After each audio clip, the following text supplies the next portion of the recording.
The honourable member for Dartmouth North.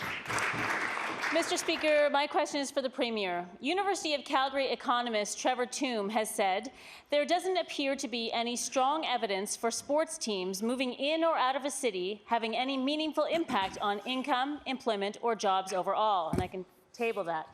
Yesterday, the Premier said that he will be looking into the entire economic footprint of the plan for a stadium in Shannon Park. But the bottom line is that government funding for private stadiums only serve to line the pockets of for-profit companies and stick the public with the bill. Can the Premier please explain who in this government will be responsible for undertaking the economic analysis of the stadium proposal and when the results will be made available to the public? The Honourable Premier. Thank you, Mr. Speaker. Mr. Speaker, as the Honourable Member would have said yesterday, that is before City Council. City Council is going to have to make a decision, Mr. Speaker.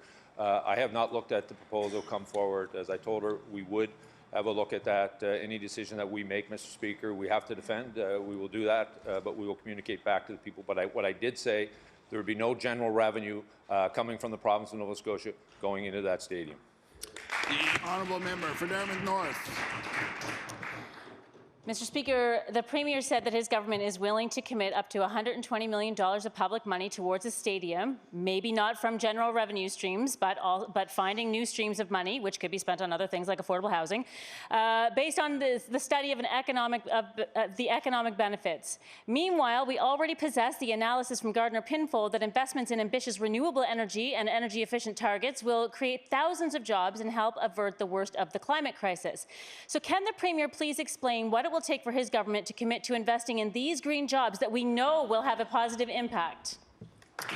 The Honourable Premier. Mr. Speaker, first of all, Mr. Speaker, I said no such thing. We were investing in a stadium, Mr. Speaker. I very clearly said the exact opposite, Mr. Speaker. What I said, we would look at a proposal. At no point, check answered, that I said we were going to invest in a stadium. To the second part of our question, Mr. Speaker, we continue to invest, ensuring that we increase the carbon footprint of individuals. Efficiency Nova Scotia has been helping more Nova Scotians, Mr. Speaker, reduce their carbon footprint, to green up their properties, Mr. Speaker. We've seen continued number of investments made in green energy. The Minister of Energy has made an announcement on harnessing the tides in the Bay of Fundy.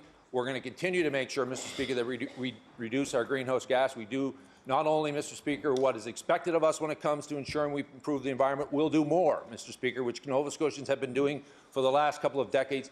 But at the same time, I want to tell the honourable member, we have a responsibility to grow the economy of this province. We'll do it with green jobs, Mr. Speaker. We'll do it by encouraging the private sector to continue to grow, to provide economic opportunities. That's why more young people are staying here, Mr. Speaker. And quite frankly, that is why, Mr. Speaker, unemployment rate is going down.